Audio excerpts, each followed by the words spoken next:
আমাদের সমাজে মানুষ মৃত্যুর আগে খতমে তাহলিল ৭০,০০০ বার কালিমা তৈয়্যিবা পড়ে রাখে এবং বলে এটা আমার মৃত্যুর পর কাজে আসবে। আবার অনেকে টাকার বিনিময়ে অন্য লোক দ্বারা পড়ায়, এতে নাকি সে জাহান্নাম থেকে মুক্তি পাবে। জানার বিষয় হলো এই আমলটি কতটুকু সহিহ এবং এ বিষয়ে কোরআন হাদিসে কি আছে। উত্তর হলো যে ইবনে হিব্বানের একটা হাদিস বর্ণিত আছে জাবর ইবনে আব্দুল্লাহ রাদিয়াল্লাহু তাআলা আনহু থেকে।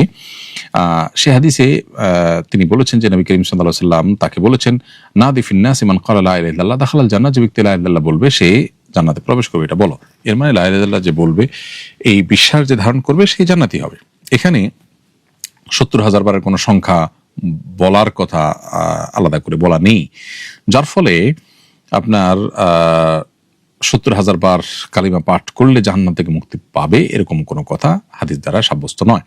তাছাড়া এই কালিমা অন্য কাউকে পাঠ করালে, টাকা পয়সা দিয়ে পাঠ করালেন এর ফজিলত আপনি পাবেন, এমনটিও সঠিক নয়। কারণ আপনার আল্লাহ তাআলা কোরআনে কারিমে বলেছেন, ওয়ালাইসা লিল ইনসানি ইল্লা মা সা, মানুষ যা নিজের জন্য চেষ্টা করে সেটুকুই সে পায়, আরেকজন চেষ্টা করবে আর আপনি সেটা পাবেন এমনটি করার সুযোগ নেই। অর্থাৎ দুনিয়াতে যেরকম ফান্ড বা ব্যালেন্স ট্রান্সফার করা যায়, এরকম আমল বা নেকামল সব একজনে করলেন, করে আরেকজনকে ট্রান্সফার করে দিয়ে দিলেন, এরকমটি সুযোগ কিন্তু নেই যে আমল করবেন তিনি তার সব লাভ করবেন।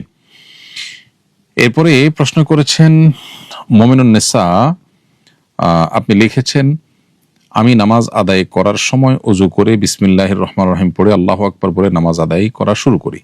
কোনো ধরনের নিয়ত মুখে উচ্চারণ করি না, তবে মনে মনে নিয়ত করে নেই যে এখন কি নামাজ আদায় করছি। প্রশ্ন হলো, আমার নামাজ আদায় কি সুন্নাহ অনুযায়ী হচ্ছে? উত্তর হলো হ্যাঁ, আপনার নামাজ সুন্নাহ সম্মত হচ্ছে এবং আশা করা যায় আল্লাহ রাব্বুল আলামিন আপনার এই নামাজের জন্য আপনাকে আজর দান করবেন। মা মানসিক রোগী, এমত অবস্থায় বাবা তাকে ৩ তালাক দিয়েছেন, তালাক হয়ে যাবে কিনা? উত্তর হলো, আপনার বাবা যেহেতু মানসিক রোগী নন, আপনার বাবা যেহেতু সুস্থ, অতএব আপনার মাকে তিনি তালাক দিলে তালাক পতিত হবে। আপনার বাবা নিজে যদি মানসিক রোগী বা অসুস্থ হতেন তাহলে সেক্ষেত্রে তার তালাক পতিত হতো না, কিন্তু তিনি যেহেতু নিজে সুস্থ মানুষ, অতএব আপনার মা মানসিক রোগী হলেও তালাক কিন্তু ঠিকই পতিত হবে। নিলয় হাসান, আপনি লিখেছেন, আমি ৫ ওয়াক্ত নামাজ পড়ি, কিন্তু আমি অনেকবার হস্তমৈথুন করেছি। একবার মসজিদে গিয়ে কোরআন শরীফ স্পর্শ করে বলেছিলাম, আমি যদি ৩০ দিনের মধ্যে হস্তমৈথুন করি তাহলে আমি কাফের হয়ে যাব। আমি কি সত্যি কাফের হয়ে গেছি? আমি আল্লাহর কাছে কেঁদে কেঁদে অনেক মাপ চেয়েছি, আমার করণীয় কি? আমি এখনো নামাজ পড়ি, আমার এসব নামাজ কি কবুল হবে? উত্তর হলো যে আল্লাহ মাফ করুক, আপনি যে গুনাহে লিপ্ত হয়েছেন সন্দেহাতীতভাবে সেটি কবিরা গুনাহ, এর জন্য আল্লাহর কাছে তওবা এবং ইস্তেগফার করতে হবে, কিন্তু এর ফলে আপনি কাফির হয়ে যাননি। ফলে